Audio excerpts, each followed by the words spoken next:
Welcome, welcome. This is Kringle Kim, and it's Sunday night, September 30th, 2018, and it's the last day of September here, and on to October. And I think a lot of people have done a lot of things, and there's like 3 people vying for to win the September cruise contest.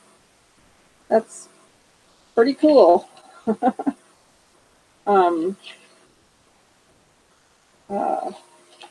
Anyway, another evening of learning about TVC Kringle. So you guys should all know our mission statement. Kringle is a private digital currency embraced by the billion coin community. That's us. For our private agreement, Kringle has a significant value today and will only increase in value with each new member that joins us. Kringle is completely detached from the public coin market and the currently established scarcity-based monetary system forced upon us by the elite ruling class. Kringle is based on abundance. Those who choose to join the TVC community understand the TVC vision and mission of reaching 1 billion members and ending poverty globally. They also understand that in order to achieve our objectives, which are reaching 1 billion members, our members must be proactive in learning from the educational blog and sharing Kringle via our cash flow system. Together we can achieve abundance for all. And so what do? What's the first thing you do every day? You go to the Kringle Cashback office and go to the Education tab where there is the blog. And today there was an article and a video that you might want to watch, September 30th, 2018. And the article had to do with the United States. So if you're in another country, not to worry. I guess you should find out what's going on in your country. But it was reported on CNBC on September 28th that a group of lawmakers from the U.S. Congress had sent a letter to the Securities and Exchange Commission Chairman Jay Clayton calling for regulatory clarity regarding cryptocurrencies. So, and of course, this is going to be concerning like the public cryptocurrencies like Bitcoin, Litecoin, Ethereum. And one thing about TVC is that we're not public, we're private. But according to CNBC, more than a dozen congressmen asked Clayton to tell investors how the SEC plans to regulate digital currency. The lawmakers requested clarity on the criteria for identifying digital tokens as investment contracts and therefore securities. In addition to a description of the tools the SEC, Securities and Exchange Commission, will use to provide more concrete guidance to innovators in the field. So the letter reads, it is important that all policymakers work towards developing clearer guidelines between those digital tokens that are securities and those that are not, though better articulation of SEC policy and ultimately through formal guidance or legislation. So, there's people in control, we know, of the fiat money, the US dollar. And things are going to be changing in the United States concerning the fiat dollar, I think, in the next couple months. And it's interesting that they're getting involved. Of course, here's another Senate committee that probably knows nothing about cryptocurrency. Maybe we should ask them to join TVC. So the congressman reportedly expressed their concerns regarding uncertainty surrounding the treatment of offers and sales of digital tokens because in their view it impedes innovation in the U.S. and could eventually drive business to other jurisdictions. You mean away from the banks that charge us all the money for our virtual bank accounts? hey, we have a $10 lifetime wallet fee. The congressman also said in the letter, we believe that formal guidance may be appropriate, an appropriate approach to clearing up legal uncertainties which are causing the environment for the development of innovative technologies in the United States to be unnecessarily fraught. Now, it's interesting, when I first was given the gift to TVC Kringle, and that's it, we're not buying it at this point from somebody outside of our community. We're being given a gift at this time. But it was interesting, you know, I started learning about cryptocurrency and stuff, and I would like to be able to find it now. I can't, but it was like a 20-minute video done by the one of the women in the DEA, you know, Drug Enforcement Agency, because for a long time, you know, Bitcoin's been around for like 20 years, and for a long time it was used on the dark web for, you know, drug dealers. But she, you know, gave a really good video on it. I should try to find it, and talked about how you know, that was the past, and one thing that it did do for Bitcoin was give it validity as a currency. And she went on to say that those people that were dealing on the dark web were arrested and put in jail, or, you know, punished somehow, and that it was no longer being used on the dark web. You know, they're on top of it. At least the DEA is. But you know, that gave it to validity, and actually that Bitcoin was being used, you know, in the United States for certain things. I know even here in Arizona, they came out last January and said, like, our property taxes are due now starting October 1st, and that we would be able to pay them in Bitcoin if we wanted. So anyway, this is an interesting article. Kind of like the Senate's kind of behind the times here, or at least behind Arizona. The congressman also said in the letter, we believe that formal guidance may be an appropriate approach to clearing up legal uncertainties which are causing the environment for the development of innovative technologies in the United States to be unnecessarily fraught. On September 26th, Congressman Warren Davidson hosted a crypto roundtable with over 45 representatives from major Wall Street firms and crypto companies. Experts see a lot of people are trying to use Bitcoin like a stock, and I think that's causing concern. Experts expressed their concerns regarding possible regulation of the crypto space and told lawmakers that there is a pronounced lack of regulatory clarity for initial coin offerings, ICOs, and digital currencies. Some of the participants argued that current regulations were not only vague, but outdated. Joshua Stein, CEO at cryptocurrency firm Harbor, stated that securities regulations do not work in regard to utility tokens and decentralized apps. And that's like our, you know, like our Kringle cash back office, I guess. It's a decentralized sort of deal. He added that current securities laws are only appropriate for traditional securities, and they are not a good fit for ICO or initial coin offerings in that industry. So that was the letter to the SEC from, that was a letter sent to Securities and Exchange Commission Chairman Jay Clayton. Okay, and that was done by several congressmen. Now there's a second part to this by Helen Parts, and it talks about Ripple. Now we don't use Ripple for paying for our TBC account, but it is another cryptocurrency. So Ripple leads crypto coalition seeking government oversight, encouraging crypto. This is from Blockchain News.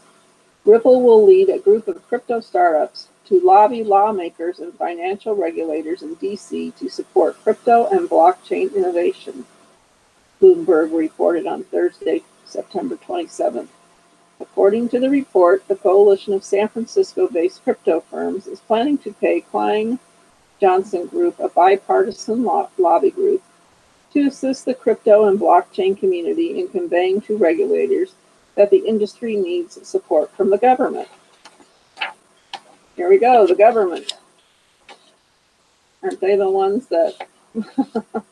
Anyway, the new group, called Securing America's Internet of Value Coalition, aims to soften the government's stance in order to encourage innovation and support competition in the ecosystem of global crypto markets.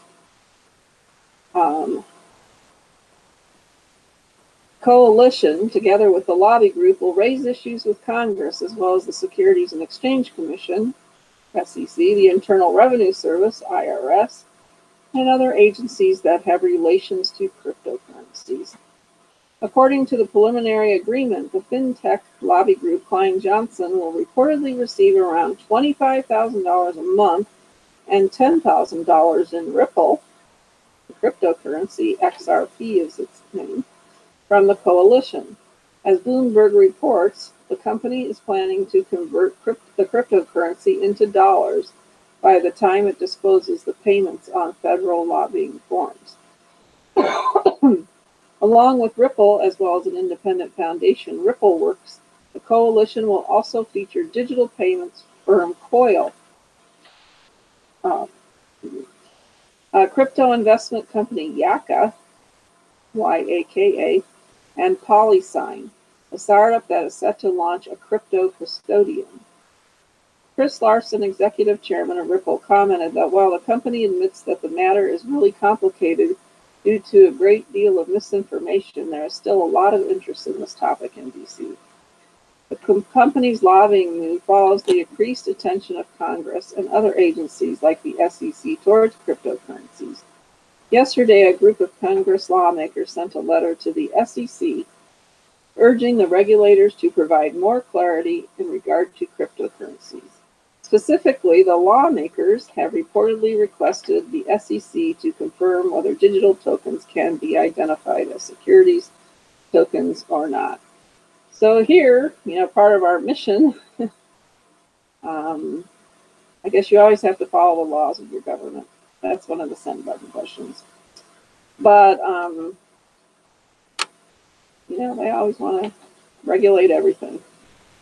So on September 26th, the U.S. House of Representatives passed a bill to establish a crypto task force to combat terrorist use of cryptocurrencies. In June, SEC Chairman Jay Clayton claimed that major cryptocurrency Bitcoin, BTC, is not a security due to its function as a replacement for sovereign currencies. So he's saying, no, it's not like the stock market. It's not an investment. Around a week later, a senior SEC official claimed that the top altcoin, Ethereum, will not be regulated as a security. Well, Ethereum co-founder has previously denied that Ethereum was ever a security. Okay, so when you go into your account and you're going to pay your admin fee, two of the choices are Bitcoin and Ethereum. And Ethereum, the letters are ETH. So they're right now, Bitcoin and Ethereum are not considered securities. So therefore, don't have to be beholden to the Securities and Exchange Commission.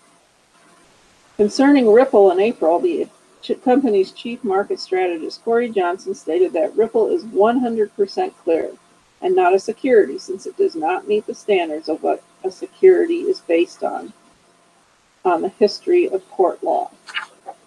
So that's a pretty good article. The topic has been brought up and it's been tested. No, cryptocurrency is not a security like a stock or a bond or anything else. And I guess that's good to know. I know some of the leaders in TVC, that was the other part of the blog for today, have been contacted by the SEC. And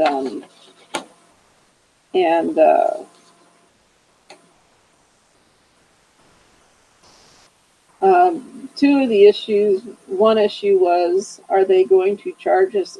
And they want to make it clear that it's not going after, any individual people.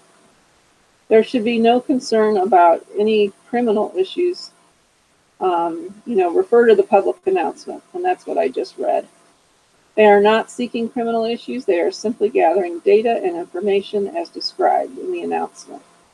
And if they happen to get a hold of you, the SEC, like any of us in TDC, particularly those of us that live in the United States, just tell the truth and give the SEC all the data they request. There is no need for an attorney.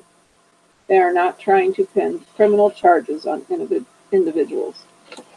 So it says that this will be, and the public announcement, which I read, the first thing I read, is undergoing editing and review to be reposted within 24 hours. So we'll see what October 1st brings. And I know on the grapevine, I used to be involved in things like this. There's a lot of chatter anyway that our monetary system will possibly be changing in the next few months anyway. And that's, I think, why they're interested. The SEC is, they sent this letter to the SEC, because it kind of gives them the permission to go forward. So I'm talking about like Ripple, it mentions Ripple, because I think cryptocurrency is going to become very much a part of our future economic growth around the world and ending global poverty. And in the United States, there's even poverty in the United States. And I know that is still our main mission in BBC Kringle, is to share. And I have found that people in poverty, they are very excited to receive the gift of TDC Kringle. They are very thankful, grateful, appreciative. And I know some of the people that have enough are the ones that tend to question me and give me a hard time. And I guess, maybe that's a good thing. Everybody has to do what they need to do. And I guess I have been in TDC for a year now. And I think it's a wonderful program. And I haven't had any, the people that have plenty, okay, it's not for them, that's fine. Move on, because there's somebody else that will be very happy to have it. So I've come to the point that I've talked to a lot of, I do know a lot of people that have a lot, and I've talked to them. And like I said, it's been kind of a waste of time. So let's go to the people who are in poverty and appreciate it. And they are willing to take a chance to do something about even helping their fellow family members and friends and everything too. So it is send button tomorrow. Tonight's the night before Monday morning. And we're going to have the send button meeting at 7 a.m. Pacific Daylight Time. Pretty soon it won't be daylight time anymore. Right now I live in Arizona and we are on Pacific Daylight Time. We do not go on daylight savings time. So because of all the Native Americans in our state, they do not like to go on daylight savings time. So in the summer we're on Pacific Daylight Time, and in the winter we're on Mountain Standard Time. And so I think at the end of October, we will be moving up an hour. We'll be with the Mountain Time instead of Pacific Time. Anyway, tomorrow morning at Pacific Daylight Time is the send button test in English, send button meeting in English. And on Tuesday, there are the 3 send button meetings in Hindi, French, and Bengali at 7 a.m. Pacific Daylight Time also. And it's a good idea to take your send button test so you can attend. And taking the send button test, just make sure that you do understand the mission for TBC Kringle. And then you learn a lot of what's going on at the send button meeting, and the meeting is just for people with their send buttons on in their TBC009 wallet. And I bet there's going to be a lot of information this week with our new QR code, and we have a cookie rewards things, and there's going to be all kinds of things going on. And of course, we're on our growth. We would like to grow a lot in the next couple months and achieve the 1 billion members. I think the goal is hopefully by November. I know that's when the gift from admin ends at this time. So really, we need to get out and talk to all our friends, family, close friends, Facebook friends, and even the merchants in our towns to get them on board with TBC Kringle to make sure they all have the opportunity to get the gift, in the months of October and November.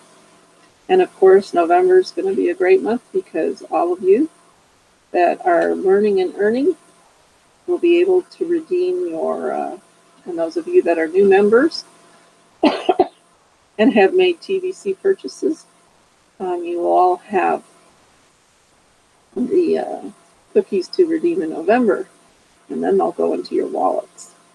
So the best thing about passing your send button test and having your send button on and going to the send button meeting on Monday or Tuesday morning is that you can earn up to 1 million cookies for attending the movie. 1 million cookies for attending the meeting. Now, if you're a broadcaster, you will earn 1 million cookies, so it pays to be a broadcaster. If you aren't a broadcaster, you will earn 1,000 cookies. So, 25,000 cookies is equal to about $2,000.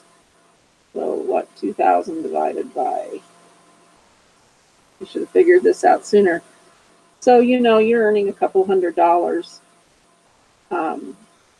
if you're not a broadcaster by just going to the send button meeting. And if you are a broadcaster, it's more like $30,000 of TBC for attending a send button meeting. So, and it's good to go to those and learn and earn. So, again, I think I will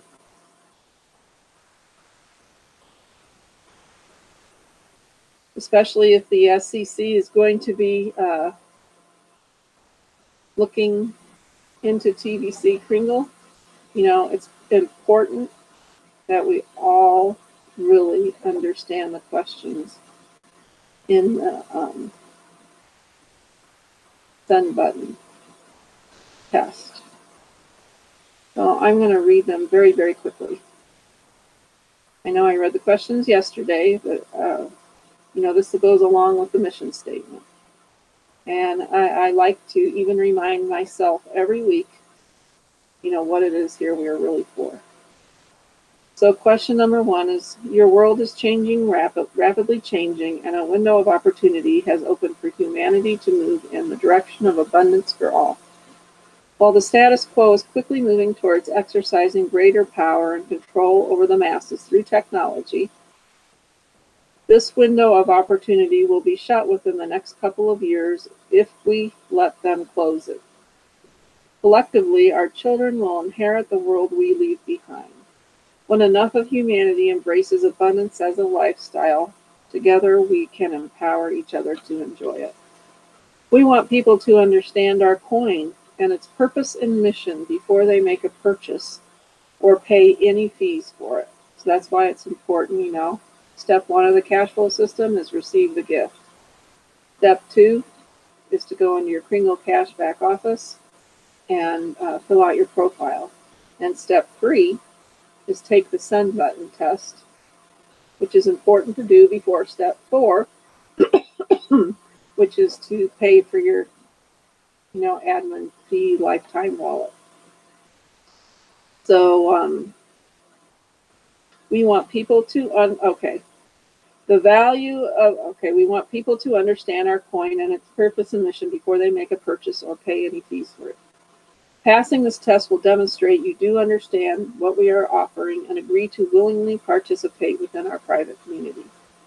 The value of our coin is directly tied to our membership agreement, and it has nothing to do with a market, which is why our, like a public market, like Bitcoin, which is why our coin always appreciates in value as our membership grows.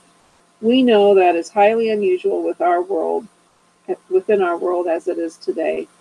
We lead in the abundance movement with this coin. It has been designed to empower its users greatly. All of this is based on the idea that a living man or woman, children or babies too, is actually worth more than their weight in gold. Life is worth more. It's more valuable than any pile of rocks. So what determines the value of our coin? As living men and women are more valuable than gold, and they agree to add their value to the value of our coin. It appreciates in value as each new member joins our community. So that is a really important part of what our coin is. And then question number 2 is, because we are a private community, we are entitled to self-regulation within our centralized coin network, and discounters of our coin will have their send buttons turned off by admin. Other abusive behavior within our community could also result in the same thing. If a member's send button is turned off, they will be given a period of time to reform, and then they can get their send button turned back on. We have seen that decentralized coins tend to lose their value because of a small number of people that are discounting them will drive the price down sharply and ultimately create loss for all users of those coins. A coin such as ours, which is based on the principle of abundance, requires a responsible admin to regulate it centrally. The best way to view our coin is as community property, and each member has a stewardship over their portion. This is implied within the membership agreement. So the question is, are you allowed to transact with our coin at any price of your choosing?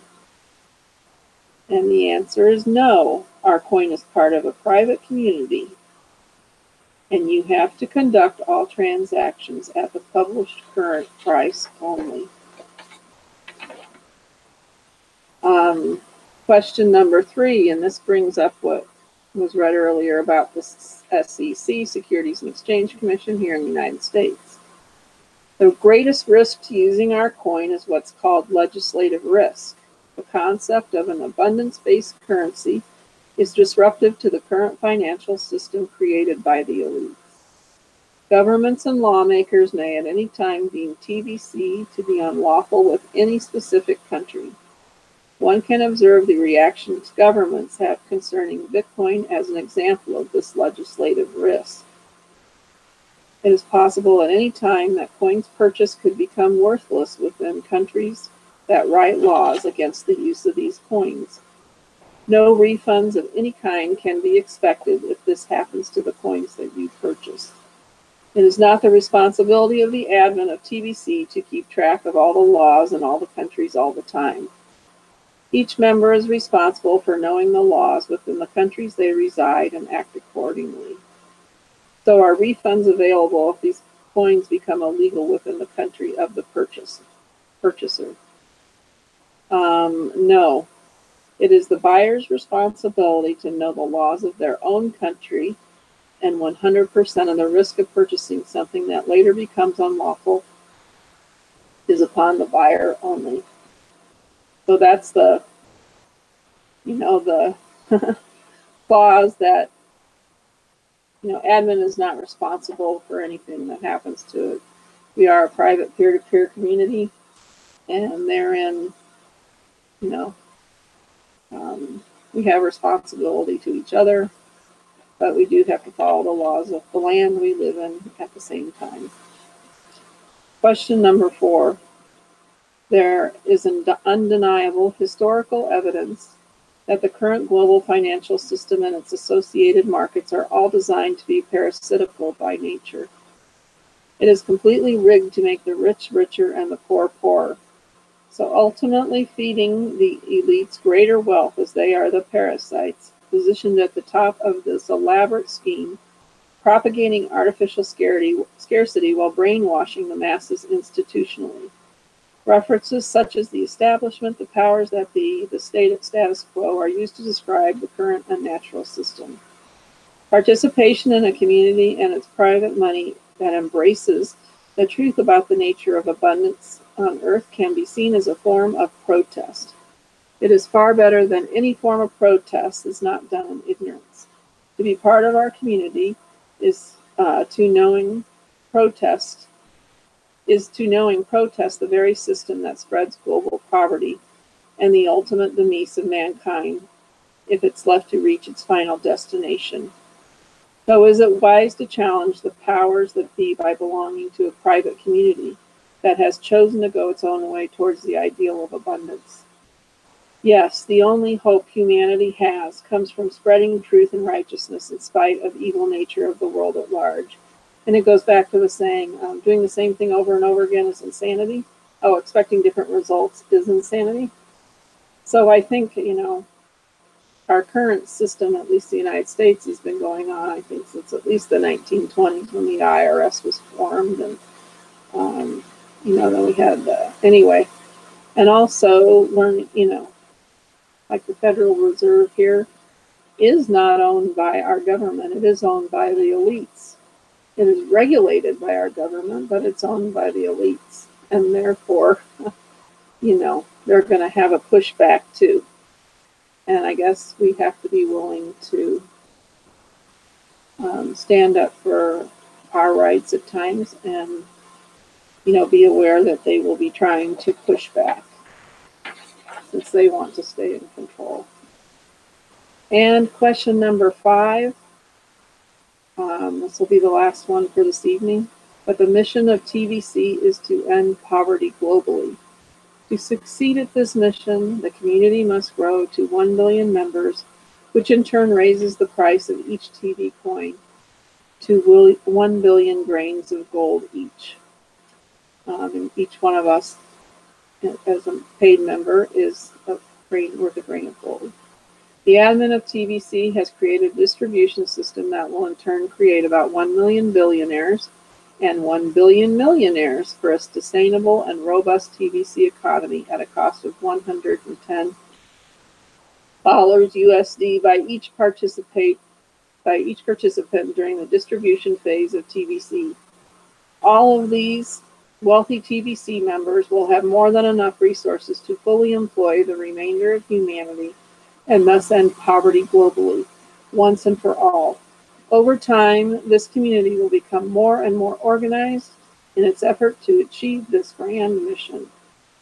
So is it really possible to ever end poverty for all on earth? And this is something, yes, we have to visualize this, okay? And we have to work at it, and we have to share it. But yes, while the plan may seem to be simple, clearly the sheer scope of the numbers involved in this plan to end poverty globally make it more than possible. So anyway, I'm going to end that for tonight after question number 5.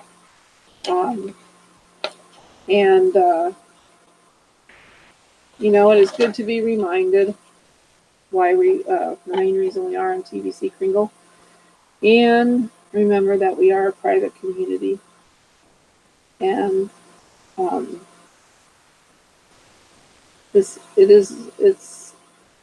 we are sharing. So it's not something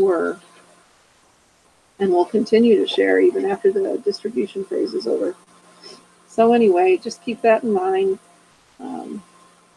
Everything is great at this point, and I hope you can all make the send button meeting tomorrow. Go to your Kringle Cash back office, take the send button test if you need to, and at that point, if you already have it, or you pass it before 7 a.m. Pacific Daylight Time, There will be a send button on your back office, which you click, and the drop-down menu on Monday morning, go to the first one, that's the send button meeting in English, and on Tuesday, go to the other three, which are in French, Bengali, or in Hindi.